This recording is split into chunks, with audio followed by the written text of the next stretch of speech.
Hello, welcome to part 2 of this week's Talking Europe, where we are focusing on animal welfare in farming. Now, right here in France, 9 out of 10 people say that animal welfare is important to them, and lifestyles are changing too. 2/3 of French people say that they've reduced their overall meat intake, while more people have been eating organic and locally produced food during the pandemic.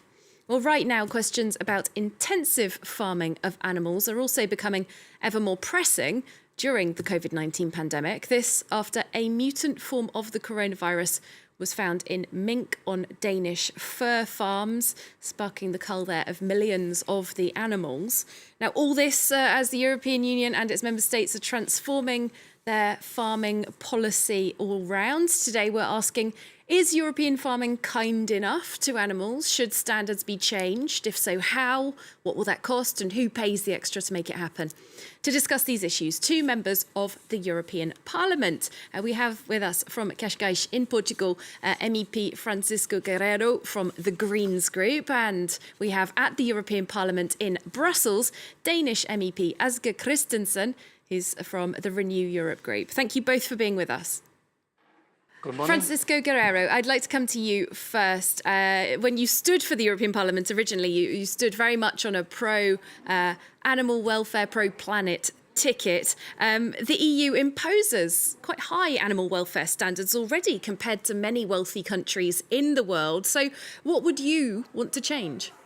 Well, the EU has the highest standards on animal welfare, but that doesn't mean that they are sufficient enough.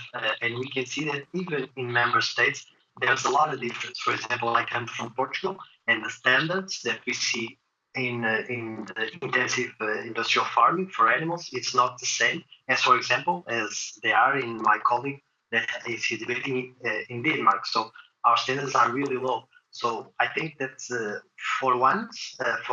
first measure should be to harmonize the legislation and to enforce it. And the European Commission has an important role. It doesn't just has to send signs to the member states that they need to improve. They need to have a stronger approach.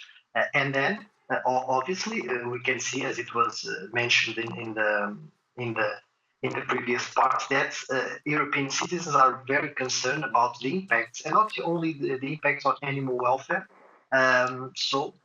on the animals. So we should be really concerned about the social aspects of the industrial farming, animal farming, the ecological impacts of this industry, and that's also a thing that we should be debating and that we are debating. That's also why the farm to fork strategy is being presented, and the strategy for biodiversity is also being debated now here in the European Parliament. And we do think that those are 2 very fundamental strategies that must be applied so that we can have a common agricultural policy that really makes the transition to a decarbonized society.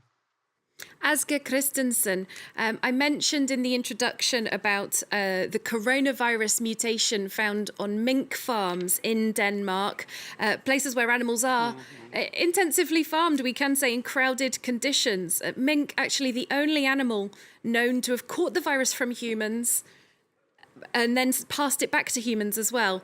Now, there have been a bunch of new zoonoses like this, with diseases passing from farmed animals to humans, thinking of bird flus, for example, other coronaviruses. Many people say this is a sign that we have to change how we farm animals. The Danish government has decided to kill all the mink because they have got coronavirus. But there was no risk for the vaccines we know now. So it was a very, very huge decision the Danish government has taken, and the minister was forced to resign now, and there is a lot of discussions about the vaccines to mink also now. The Finnish government has decided to have vaccines for mink, and there is very, very big discussions about the mutation between mink and also between the human. So and the mink mutation is gone away now. So we know now the coronavirus is a lot of mutation also in animal welfare. So we know also dogs and cats, they can also get coronavirus. So I think we must have a good discussion, also good education, but also researching about that. And this was, from my opinion, the Danish government had not the second opinion about this big decision here. Well, I totally agree that we should change our food system, and that's a symptom of a larger problem that we have. For example, a study made and concluded by the ENVI committee stated that there's a lot of danger and a lot of risk connecting to biodiversity and the intensive farming of animals, namely minks. So this is a clear scientific study that shows that we are risking a lot by doing this intensive farming. And for example, in a clear example of mink farming, this is a total useless industry. So we are producing massively animals so we can have fur to then use it when we have subsidies. So this is a complete waste of money, taxpayer money, because the Common Agriculture Policy also directs tons, billions of euros every year to this type of industries, intensive farming, and then they externalize all the impacts, the social, the health, the environment impacts are also externalized. So even now, citizens are not paying the fair price for these products, even though I do think that this industry is totally useless. And what we are seeing now is that they are moving to Sweden. So it's not clear how this can be tackled only by a country. Just staying with you, Mr. Guerrero, and looking at farming more generally, not just mink, higher standards tend to mean higher costs. For example, giving animals more space per animal, that means more land, a higher cost. Isn't this perhaps a big ask for farmers who are already struggling with the pandemic and also low prices for their products when we look at the big supermarkets, etc.? For once, the exportation of animals is one of the biggest concerns of the farmers nowadays in Europe. So they produce to export, not only for internal consumption. That's why they produce intensively. Secondly, the money is channeled to this type of industry, and it should be channeled to plant-based products that are more healthy, they are more productive, and they bring more income to farmers. So the support should be for them to transit to this type of farming. And obviously, if they want to have this type of product, it should be in an extensive way. And so this type of production should be extensive and local. And that way, obviously, if anyone could buy it, it would have the fair price. And the internalization of costs, the environmental costs of this type of production should be on the price tag of the products. I am farmer, and for me it's very important. The animal welfare is so good as possible in my stable and also on the transport. So it's my goals for that. And I know if animal welfare is not in high standard, so the animals are not produced enough. So it's very important. And I will also say it's for me.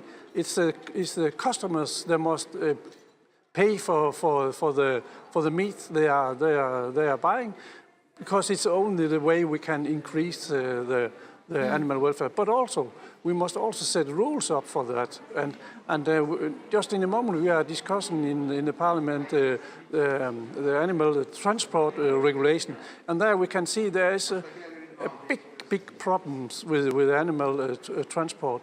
And there we have a lot of work to do in the next years, because the first hearings we have got now, there is we can see there is a big difference between the countries how they are implement the article about animal welfare transport. So there is a lot of work to do still. So I mentioned in my introduction, Asger Christensen, that many people have been buying more locally during the coronavirus pandemic. And many see that as a way of improving animal welfare. Animals transported shorter distances for abattoirs, for example. Are these the kind of changes that you could see becoming more permanent within the European Union? Is that something to be sought out? Of course, there will be a lot of local production, but we know we must also have a transport our food